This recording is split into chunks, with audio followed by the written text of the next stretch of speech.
వీణవంక అత్యాచార ఘటన కేసులో ఇప్పటికే 2 నిందితులను అరెస్టు చేసిన పోలీసులు ఇవాళ 3వ నిందితుడిని అరెస్టు చేశారు. A1 శ్రీనివాస్, A2 అంజయ్యను నిన్న అరెస్టు చేసిన హుజూరాబాద్ పోలీసులు ఇవాళ ఉదయం A3 రాకేష్ను కూడా అరెస్టు చేసి మీడియా ఎదుట హాజరుపరిచారు. కరీంనగర్ జిల్లా వీణవంక మండలం చల్లూరుకు చెందిన యువతిపై 3 యువకులు అత్యాచారానికి పాల్పడి ఆ ఘటనను సెల్లో చిత్రీకరించి లైంగిక వేధింపులకు గురిచేశారు. బాధితురాలి ఫిర్యాదు మేరకు పోలీసులు కేసు నమోదు చేశారు. ఈ నెల 24న బాధితురాలి బంధువుల దాడిలో గాయపడిన శ్రీనివాస్, అంజయ్యలను వరంగల్ MGM కు తరలించి చికిత్స అందించారు. ఇద్దరిని ఇవాళ ఉదయం డిశ్చార్జ్ చేశారు.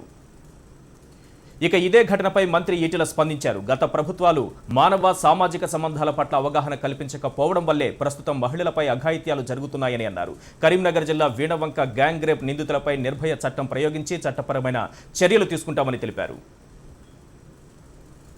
తెలంగాణ రాష్ట్రంలో మొట్టమొదటిగా షీ టీమ్స్ ఏర్పాటు చేసి మహిళలకు రక్షణ కల్పించాలన్నటువంటి కృతనిశ్చయంతో ఇవాళ ఆ కార్యక్రమాన్ని మొట్టమొదటిగా ఇంప్లిమెంట్ చేసిన రాష్ట్రం తెలంగాణ రాష్ట్రం.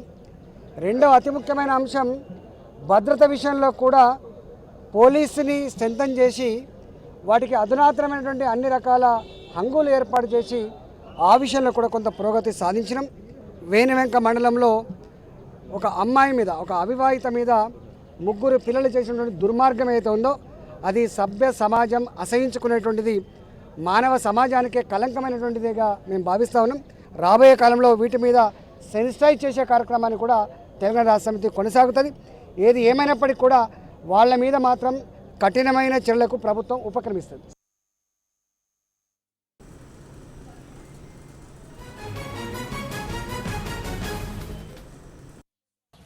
మేము ఈ సంఘటన జరిగిన తర్వాత మేము పోలీస్ స్టేషన్కి కేసు పెడదామని వెళ్ళాము.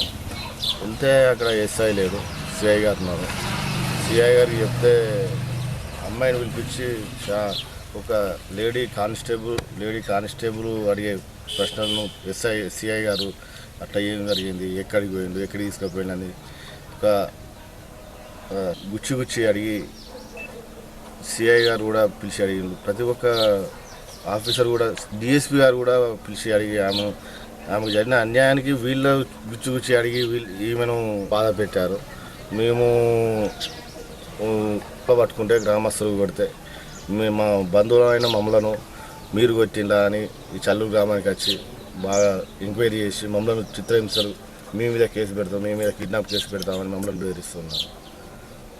ఈ ఏదో మేము తప్పు చేసినట్టు నిందితులను తీసుకుపోయి MGM హాస్పిటల్ పెట్టి మంచిగా రాచమర్యాదలు చేస్తాను. మేము కేసు పెడితే మమ్మల్ని ప్రతిరోజు అమ్మాయిని, వాళ్ళ తల్లిదండ్రులను పోలీసుని పిలిపించి మమ్మల్ని విచారణ చేస్తాను. కానీ వాళ్ళ గురించి వాళ్ళని పట్టించుకోలేదు. ఆ నిందితులను మంచిగా రాచమర్యాదలతో వాళ్ళని హాస్పిటల్లో ఉంచి మమ్మల్ని చిత్రహింసల గురించి చేస్తాను ప్రతిరోజు. రైట్, పూర్తి సమాచారంతో కరీంనగర్ నుంచి మా ప్రతినిధి గోపాల్ మనకు అందుబాటులో ఉన్నారు. గోపాల్, ఏ సెక్షన్లపైన నిందితులపై కేసులు పెట్టారు? ముఖ్యంగా నిర్భయ చట్టం కింద వీరిపైన కేసులు పెట్టాలనేటటువంటి డిమాండ్ వినిపిస్తోంది. ఈశ్వర్, ముఖ్యంగా ఈ దారుణమైన సంఘటనకు మహిళా సంఘాలు కూడా తీవ్రంగా వ్యతిరేకత చేస్తున్నాయి. అంటే ఖచ్చితంగా నిర్భయ కేసు పెట్టాలి అనేటువంటి డిమాండ్ తో నిన్నటి నుంచి కూడా ఆందోళన చేపడుతున్నాయి. మరోవైపు ఈ సంఘటన కూడా దారుణమైన సంఘటన కావడంతో పోలీసులు దీనిపై నిర్భయ చట్టంతో పాటు SC/ST కేసు కూడా నమోదు చేసినట్టుగా ఇంతకుముందు 3వ నిందితుడు అరెస్ట్ సందర్భంలో DSP రవీందర్ రెడ్డి తెలిపారు. అయితే ఆ ఇద్దరు నిందితులు ఎవరైతే MGM లో చికిత్స పొందుతున్న నిందితులను సైతం పోలీసులు అదుపులోకి తీసుకున్నారు. ప్రస్తుతం 3వ నిందితుడు రాకేష్ ను కూడా అదుపులోకి తీసుకుని మీడియా ముందు ప్రవేశపెట్టారు. దీంతో ఆ 3 నిందితులతో కూడా కరీంనగర్ జైలుకు తరలించే అవకాశం కూడా ఉంది. ఎట్టి పరిస్థితుల్లోనూ వీరికి అంటే ఖచ్చితంగా కఠిన శిక్షలు పడేలా చర్యలు తీసుకుంటాం, మహిళలకు అన్యాయం జరిగేలా చూడం అనంటూ పోలీసులు చెప్తున్నారు. మరోవైపు మహిళా సంఘాలను కూడా తీవ్రంగా దీనిపై స్పందిస్తున్నారు. దిష్టిబొమ్మ కూడా దహనం చేసి పోలీసుల తీరుపై అసహనం వ్యక్తం చేస్తున్నారు. అంటే ఆందోళన చేస్తే తప్ప పోలీసులు రెస్పాండ్ అవ్వడం లేదంటూ మహిళా సంఘాలు కూడా తీవ్రంగా విమర్శిస్తున్న పరిస్థితి ఉంది. Eshwar, right, thank you Gopal.